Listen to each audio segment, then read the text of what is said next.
भ्रूण प्रत्यारोपण जो एम्ब्रियो ट्रांसफर बोलते हैं, इन विट्रो फर्टिलाइजेशन और एम्ब्रियो ट्रांसफर के ऊपर है। इसमें क्या होता है, जो अच्छी नस्ल की जो गाय हैं, जैसे हमारी साहिवाल और राठी हो गई, उन नस्ल का हम लोग अंडा निकालते हैं।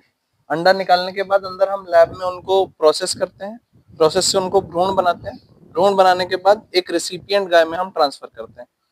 तो इसमें जितनी भी अच्छी नस्ल की गाय होंगी, वो जो अच्छा दूध दे रही होंगी। अब ये सारी जो गाय हैं वो 15, 16, 17 लीटर दूध देने वाली गाय हैं।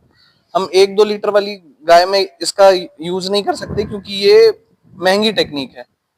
आप कृत्रिम गर्भाधान कर लोगे, कृत्रिम गर्भाधान सस्ता होता है, लेकिन जो भ्रूण प्रत्यारोपण है वो थोड़ी महंगी टेक्निक है। तो उसमें अगर मैं एक भ्रूण आपके घर पे ले जा रहा हूँ, आपके घर पे एक गाय में मैं एक भ्रूण डाल रहा हूँ, तो अगर आपकी गाय 2 लीटर वाली है, तो मैं कम से कम 20 लीटर वाली, 30 लीटर वाली गाय का भ्रूण डालूंगा, जिससे अच्छा बच्चा होगा। अगला जो जनरेशन होगा वो आपका 20 लीटर, 30 लीटर, प्रोडक्शन भी बढ़ जाएगा और वो नस्ल सुधार में भी अच्छा हो जाएगा।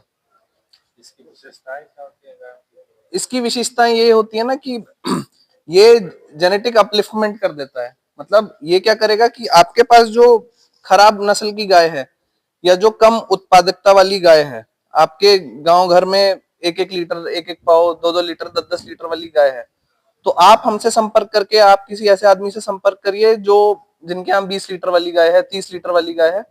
तो अगर आपको एक कृत्रिम गर्भाधान से अपने गाय का दूध बढ़ाना है, तो उसमें आपको 4-5-6 जनरेशन लग जाएंगी। उसका बच्चा होगा, एक अच्छे सांड से आपने क्रॉस करवाया, उसका बच्चा होगा, फिर आप अच्छे सांड से कराओगे, तो उसमें काफी जनरेशन लग जाएगी।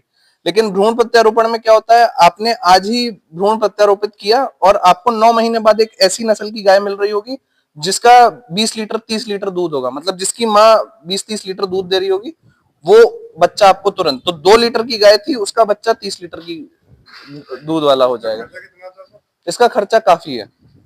बट अगर आपको कोई प्राइवेट एजेंसी, क्योंकि अभी ये तो ट्रेनिंग और डेवलपमेंट के ऊपर है, लेकिन अगर कोई प्राइवेट कंपनी या किसी प्राइवेट, जैसे गोदरेज प्राइवेट है, इन सबसे आप किसी से बात करते हो, तो ये 14,000, 15,000 रुपए का एक भ्रूण प्रत्यारोपण करने का लेते हैं।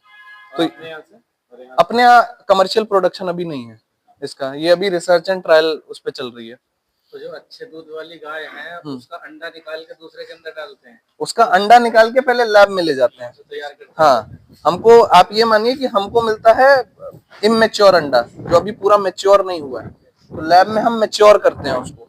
लैब में मैच्योर करने के बाद अब उसमें जैसे गाय एक अंडा देती है, तो उसके बाद वो गर्मी में आती है, तो हम उसमें सीमन डालते हैं, कृत्रिम गर्भाधान करते हैं। वो भी हम लैब में करते हैं अंदर प्लेट में, जैसे इंसानों में नहीं होता टेस्ट ट्यूब में भी। इसका मतलब ये थोड़ी है कि टेस्ट ट्यूब में बच्चा हो रहा है, वो टेस्ट ट्यूब में भ्रूण को भ्रूण बना रहे हैं, इन विट्रो। तो ये इन विट्रो फर्टिलाइजेशन है। जो काम माँ के गर्भाशय के अंदर हो रहा था, वो सब हम बाहर निकाल के अब हम लैब में करेंगे। तो भ्रूण बनने तक का जो 7वें दिन का भ्रूण होता है, वो बनने तक का काम हम लैब में करते हैं।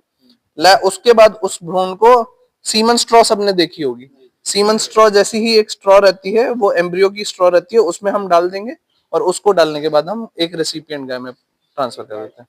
तो कोई भी गाय हो सकती है? वो कोई भी गाय हो सकती है, पर हम वैसी गाय लेते हैं जिनका गर्भाशय और वो सब अच्छा हो, और जरूरी नहीं है वो अच्छी गाय हो जो अच्छा दूध दे रही हो। जैसे हमारे पास कुछ होती है ना, जो गाय का वो अंडाशय और वो गर्भाशय अच्छा है, पर वो दूध इतना अच्छा नहीं दे रही है। जैसे कोई सी भी गाय हो, नॉन डिस्क्रिप्टिव गाय, फिजिकल तौर पे मजबूत होनी चाहिए बस, हेल्दी बच्चा दे। हाँ। उनसे हमको ऐसे नहीं कि हम साहीवाल लिए हैं तो साहीवाल में ही डालेंगे। उनका बस हम पहले गर्भाशय चेक कर लेते हैं कि गर्भाशय में है, रखने की क्षमता है, हाँ, बस वही।